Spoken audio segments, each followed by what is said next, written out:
Hi, welcome to Eric's Movie Corner. I'm Eric, and I'm here to talk about movies. Let's do it.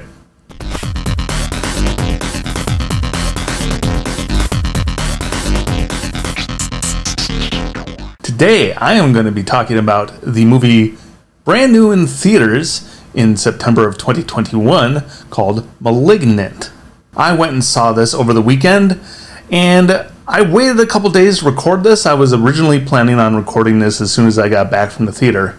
But this is probably going to be one of the more challenging reviews I've done since I started this channel because I'm having trouble figuring out how I feel about this movie. So, this movie is directed by James Wan, who has launched such successful horror franchises as Saw, Insidious, and The Conjuring. Dude's a big deal. He's pretty influential in the horror community. In the movie, we have Annabelle Wallis, starring as our protagonist Maddie. We have Maddie Hassan, starring as her sister Sydney. We have George Young playing the part of Detective Shaw, who's trying to solve the case of all the crazy things happening in this movie. And we have his partner, played by Nicole Brianna White, as Detective Moss. So this movie has some good things about it.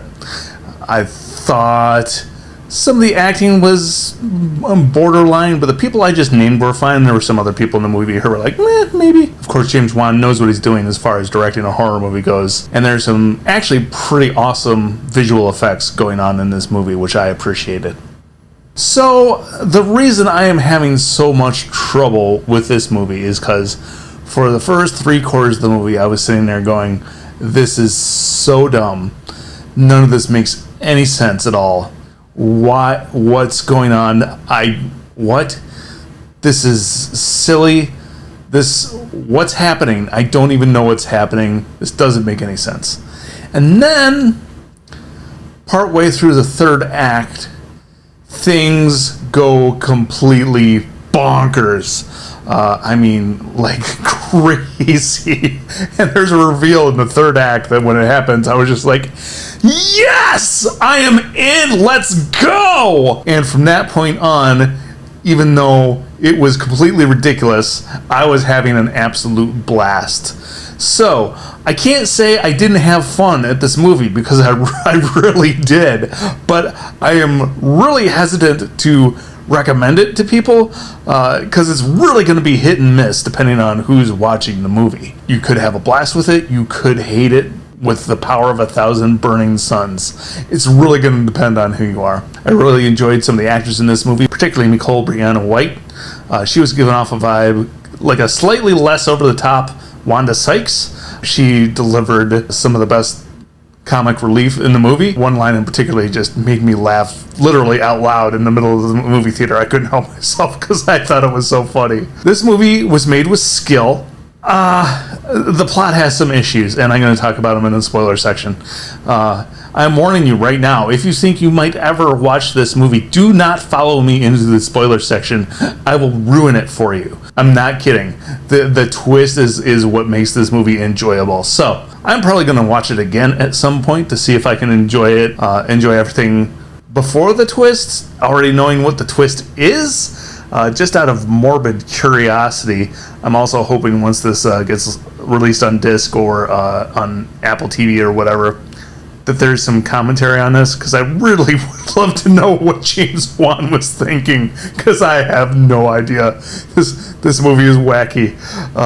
So, if you are into sitting through a movie that has a reveal at the end that might make it worth your time, but also might just make you think you wasted 2 hours of your time, this is a movie you should go see. I really can't say for sure whether you personally, I'm talking to you, whether you are going to like this movie or not. Currently, it's sitting at a 75% fresh rating on Rotten Tomatoes, which actually shocked the hell out of me. So apparently critics are enjoying it. I've seen some people on social media hating on it a little bit, but I've also seen some people saying that they love this movie. So, like I said, it really depends on the person. So, now I'm going to throw up the spoiler flag and get into that final twist and talk about one aspect of the movie that just did not work at all in any way, shape, or form for me, because they never explain it, and that's a problem for me. Even if they'd made a lame attempt to explain it, I would have preferred that over nothing, because it just doesn't make sense. So I'm going to go talk about all that right now in the spoiler section. Spoiler flag is up. I'm warning you one more time, if you're ever going to watch this movie, do not follow me into the spoiler section, because I'm going to ruin it for you. And I don't want to ruin it for you. So do yourself a favor and skedaddle. Alright, now we're in the spoiler section. I'm going to talk about some stuff. So, alright. So most of this movie has to do with this woman who, at the beginning of the movie, we see her in a domestic abuse type of situation. She's pregnant. Her boyfriend's knocking her around. Several previous miscarriages are alluded to, and the jerkhole of a boyfriend is saying that it's all her fault and he doesn't want to see another one of his babies die in her.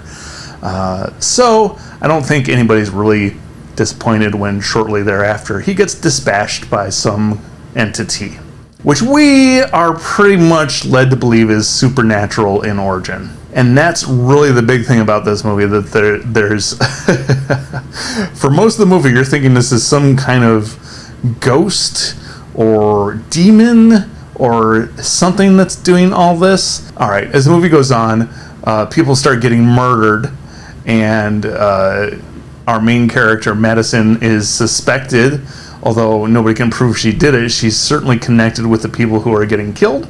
And then, in the final act, we get the reveal.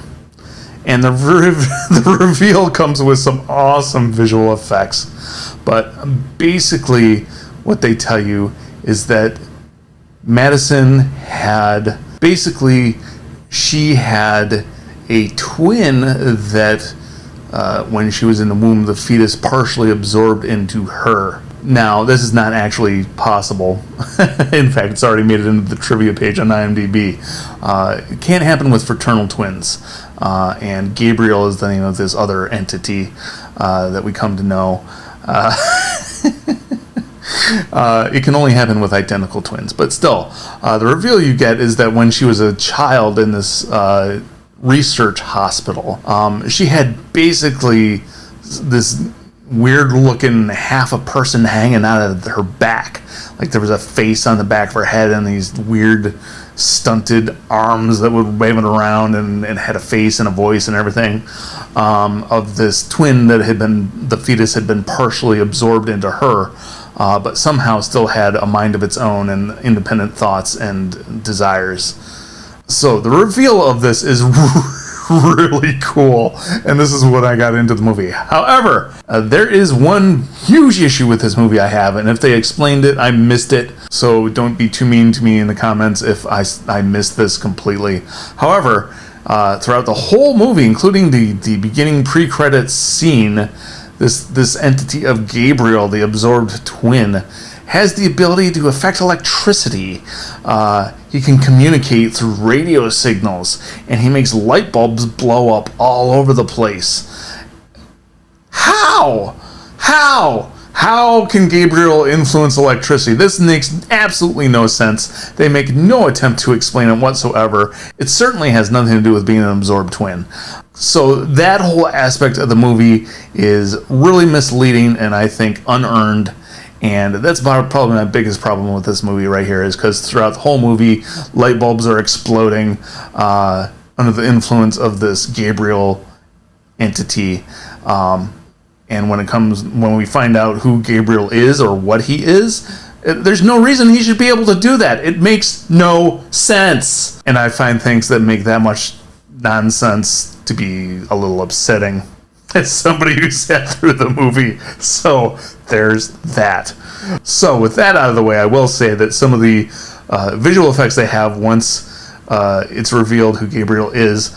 Another thing that doesn't make any sense is that Gabriel, apparently when Madison was a child, the way they fixed it is they pretty much just chopped off all of Gabriel's limbs and everything, and pushed his...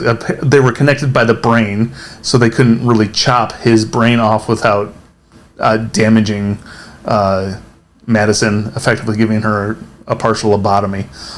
So what they did is they just shoved his face into her skull and closed it up. And somehow, over the years, Gabriel now has the ability to use like a peekaboo door in the back of Madison's head, where his face comes out, and he can look all gruesome as this partially absorbed person who's really kind of disgusting looking. The line I was talking about earlier is when somebody actually sees Gabriel and they have the artist at the police station make a composite drawing of him. That one of the partner detective says, "So I'm going to put out a bolo on Sloth from the Goonies," and I just thought that was one of the funniest things I've ever heard. I could not stop laughing. So, yeah. So after all of this is revealed, we get some scenes where Gabriel takes control over Madison's body, and that's apparently what's been happening the whole time, and comes out of his little peekaboo door in the back of her head, however the hell that's supposed to work, and parts her hair so his face can stick out, and kind of, I guess, dislocates the shoulders of the arms so he can turn them around, but the legs are still backward, and starts cruising around killing people. And it is crazy. Apparently, they didn't actually use any CGI effects for this. They had a contortionist do all the scenes where you saw that happening. So it's really disconcerting to see this person with the legs backwards running around stabbing people. Really crazy, but highly enjoyable from just a sitting there in a movie point of view. So yeah, I am not sure. I mean, I like this movie. I had a good time in this movie, but I'm mad at myself for liking this movie because it makes no sense. And I know it makes no sense, but I kind of enjoyed it anyway, and that makes me feel bad about myself. But anyway, now you know how I feel about Malignant. If you've watched this whole thing and you haven't seen the movie yet, boo! I told you not to follow me into the spoiler section. But anyway, thanks for stopping by Eric's Movie Corner and listening to me talk about Malignant. I hope you enjoyed this. If you did, please give it a like below. And while you're down there, hit the subscribe button and the notification button so you know when I post something new. See you next time.